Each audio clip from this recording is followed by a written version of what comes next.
So we start with the models of the embryonic period, which is between the 3rd week of gestation till the 8th week of gestation.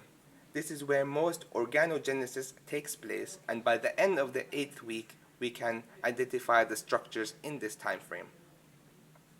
Now that we have the overall picture, we can easily locate the different components of the female reproductive system in their normal positions, as the growing embryo is still small. The ovaries are on either side of the uterus, as well as the uterine tube.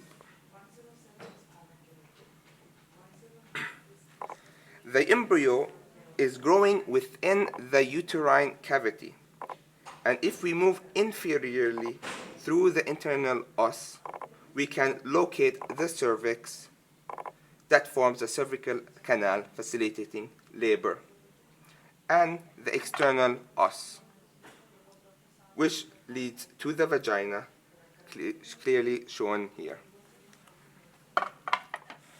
Next is the placenta, which facilitates exchange between the fetus and the mother. It has two parts: the fetal part, which is the bushy chorion right here, and the maternal part, which is the decidua bisalis, indicated in red here. Both parts are joined together by the cytotrophoblastic shell to form the placenta. Now, the decidua bisalis is not the only decidua here. Located around the uterine cavity is the decidua parietalis, in red here, as well as in this model. In addition to that, the decidua capsularis is only located in the first month model, indicated in the white layer here.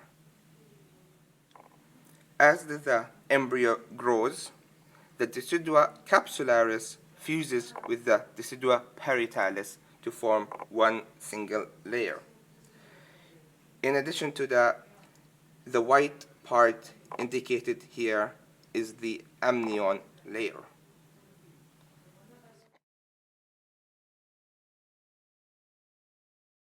Now moving on finally to the fetal period, which is between the 9th week of gestation till birth.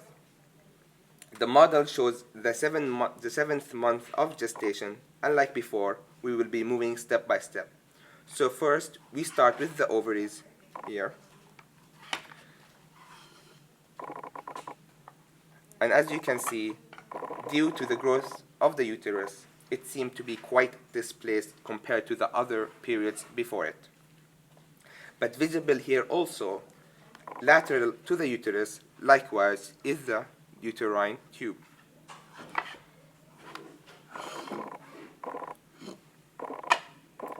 The uterus itself has grown quite large to accommodate the growing fetus.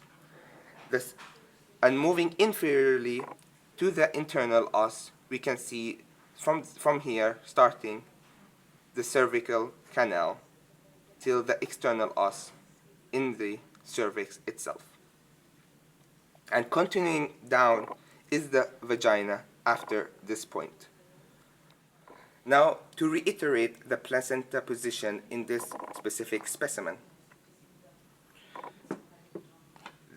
the fetal portion of the placenta is the chorionic plate here, or the bushy chorion, and the umbilical cord here, while the maternal portion is the decidua bisalis here, indicated in red, and is the same location as before. And within the amniotic cavity here, we see the growing fetus. Finally, all of these are contained within the uterine cavity, which we are unable to see due to the grown baby and its coverings.